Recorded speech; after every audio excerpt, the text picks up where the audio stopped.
You can't worry about how big the table is. You just need to make Mm, sure that your seat is at that table.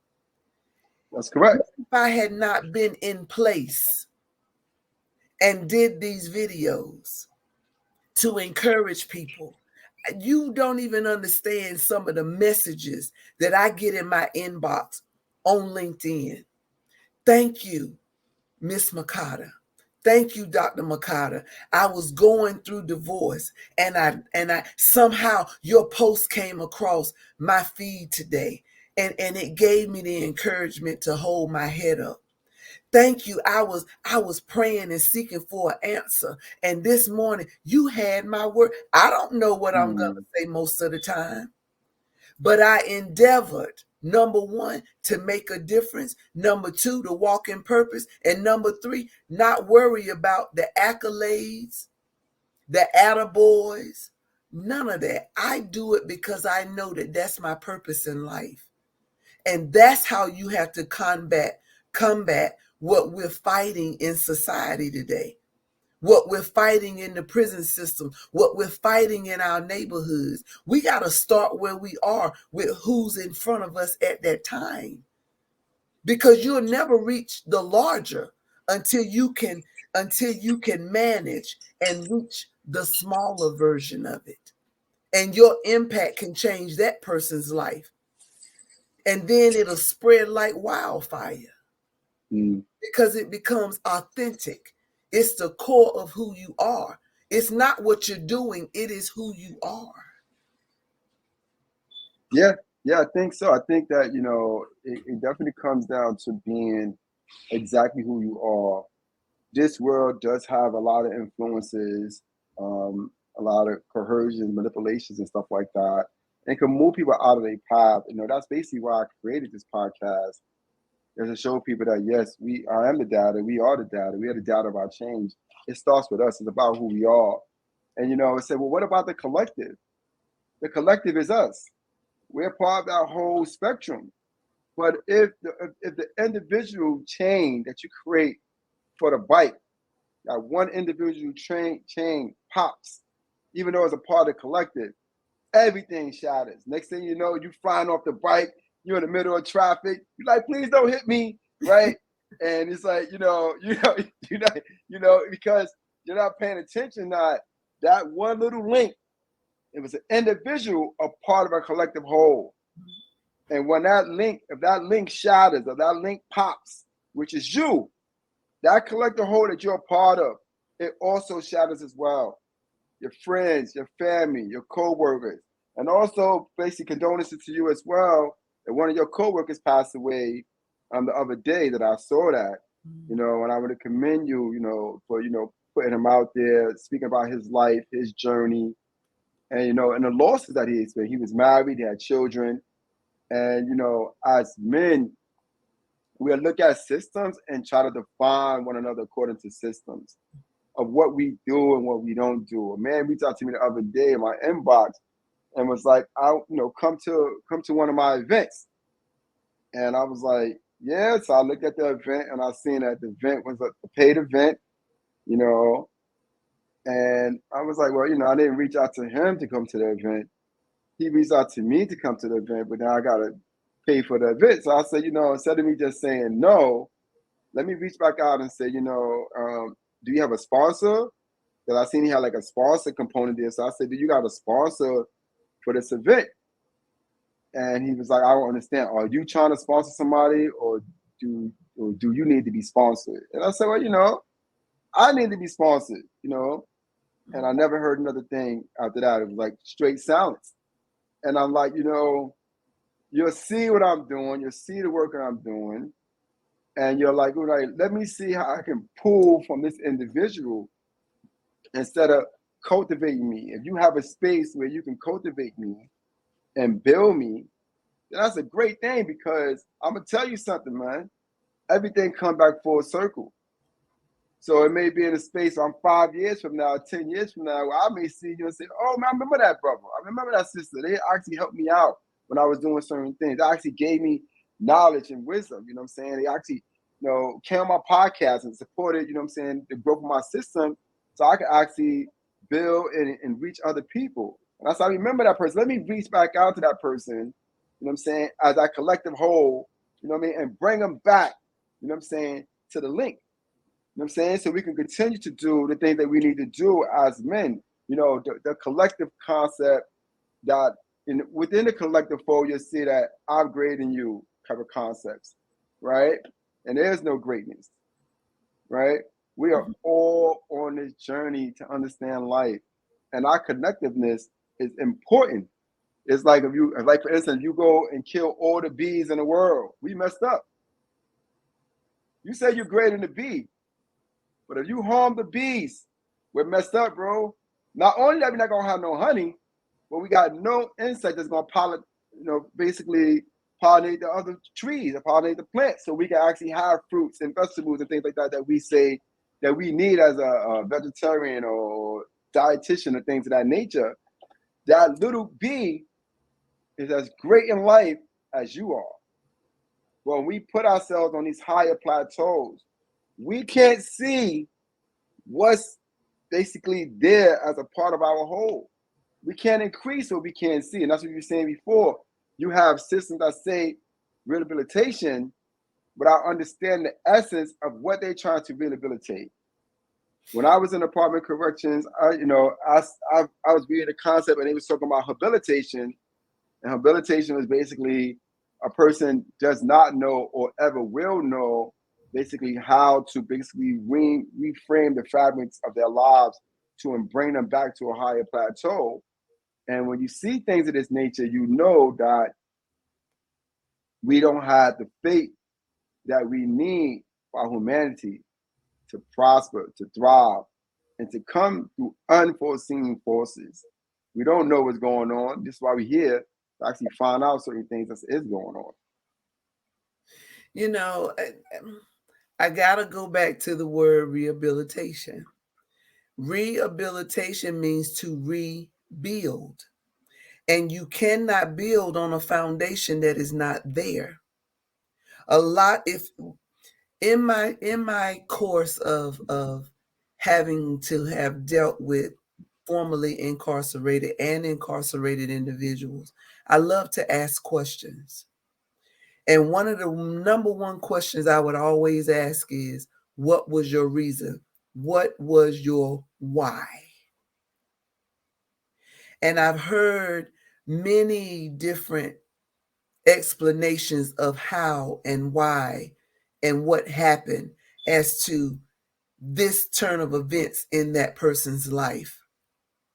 But the number one collective that seemed to resonate with everyone was, I wanted to mask the pain, the hurt, whether they did it through drugs, whether robbery was assisted because they needed to get the money for the drugs, whether they did it through abuse because they were abused. It was always masking something else. And how can you expect someone to rehabilitate or rebuild when there is not a foundation there?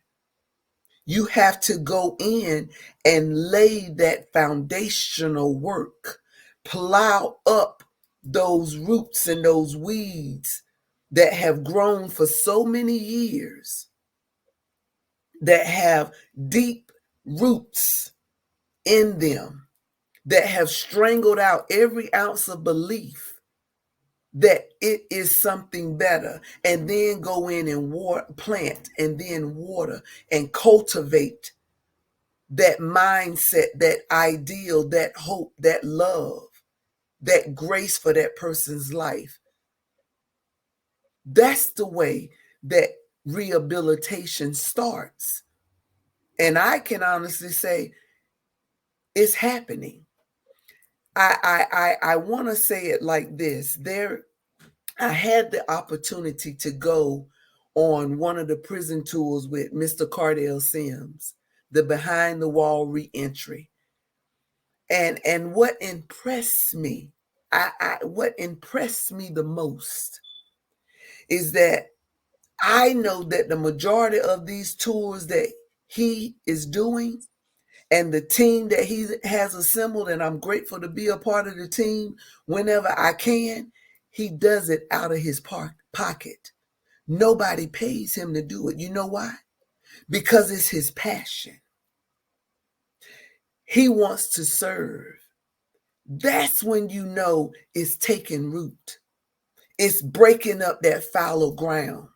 It's going in and it's turning the normal systems upside down, and it's causing change.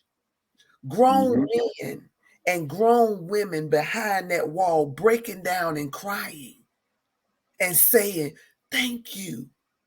Somebody cares. You came back.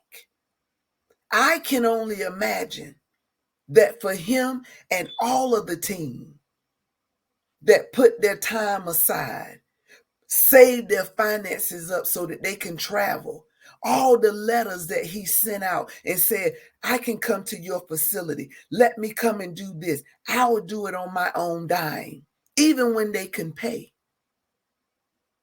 even when they could offer something. Yet he still goes. And the lives, I saw it for myself. I'm not telling you what I read. I'm not telling you what I heard. I saw it for myself.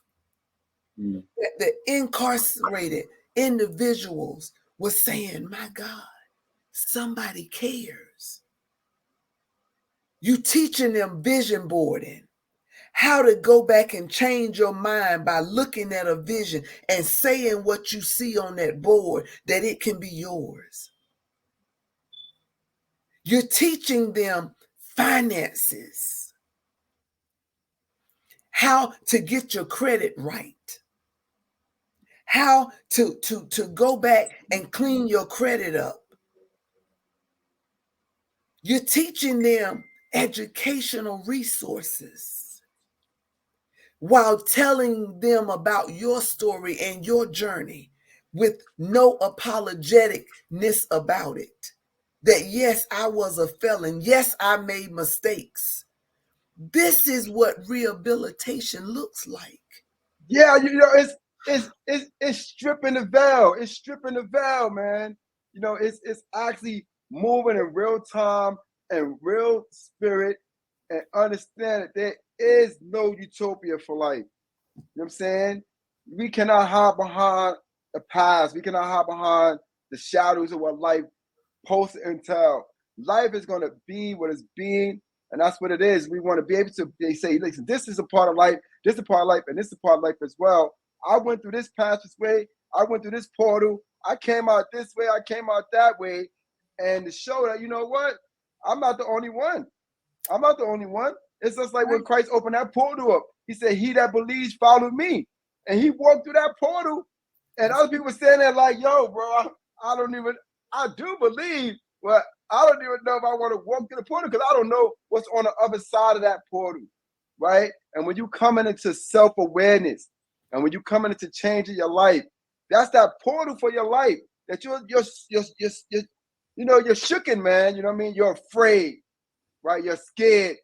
You don't know what's on the other side because you never been on that other side. Even if it's you, when you come into a new understanding, a new psyche, you're afraid of that psyche. You're saying no, because I don't know what I'm going to become. I don't know who's going to be there for me in this new time, and who's going to drop off, and who's going to attach themselves to me, and things of that nature. But this is where the healing process begins at. Yeah. This is where that cure that you need for your soul, for your ability to transition lies at, is actually taking a deep look into the dark, man. And that dark is you. Like really like writing it out, singing it, you know what I'm saying? Dancing it, right? Screaming it out, right? Because this is purposeful. This is a very, very important dynamic for your life, right? And I know you want to come in, but as you transition, it's like, how do I get there, right? And how do I be at peace with who I'm becoming? what I'm becoming. What do I stand on? What does that piece that I stand on, and what does it look like for my life? I'm telling you, you transition this thing beautiful, because that's what I was just getting ready to say. You know, the reason why, and I'm not trying to do a shameless plug, but I have to say this. The reason why I wrote the first book, that you are a designer's original, your unique identifier gives you access, is because of that, what you just spoke of. Because most people do not understand, do not know, they are not aware of the fact that they have a purpose. Mm. Especially people that are disconnected. You ask a person, matter of fact, I'll ask you, who are you? Who are you, Mr. Evans? Who am I? Who are you? I am that I am. You know, I'm a leader in my life. You know, I'm a man that loves life. You know, that cherishes life. You know, and strive to improve. You know, what I mean, not just the quality of my life, but also the quality of others. You know, I'm a manifestation of life itself, with, you know, connecting with others. You know, finding my purpose not just within me, but also in the grand scheme of things, is how I actually see my life. And I'm glad that you answered, because usually when I ask people, they don't know who they are. You ask them, who are they will tell you what they do. That's not who you are. You are the express love of God. Point That's blank, right. period. That's And right. most people That's right. do not understand that. This is why I wrote this book. Because when you understand that you are a designer's original and there is nobody like you, you are so in the mind of Know what's going God, on. Okay, that's that he gave you something to identify you by that nobody else has. Your fingerprint. Out of the millions and trillions and billions of people that have been on this earth, before you, after you, nobody fingerprint has and with ever, you, and with ever, you. and with you has ever been repeated. That's how much Say that again. you Say are. that. Say that. Nobody Say that for again. you, nobody before you, nobody after you, all of the zillions of trillions of billions of people, and nobody present has your fingerprint. There's not Whoa. one duplicate ever. You mean to tell me that the Creator created you so divinely that if you put your fingerprint down and I put my fingerprint down, that I can be identified different from you, and you want By to the be creator. you can be a That's carbon right. copy. He You didn't can't create be. to be a carbon copy. That's why I wrote the book. Because you have people that do not, that is your purpose in life, to discover who you are, what you were created to be, who you were created to be, that you are a masterpiece, divinely created, not by chance, but by choice. You weren't That's created right. by chance just because your mama met your daddy. That's not why No, you were created. It was a that's on a very secular level. That's on a secular level. We're bypass that, you know, because now you can say, look, our fingerprints are totally different, but it's something else that's different too. Our spirits. We all It come is from one spirit, and that one is the one. spirit of God. But That's but correct. but we don't understand But who he created us to be. and this is what we're here for. We're here That's to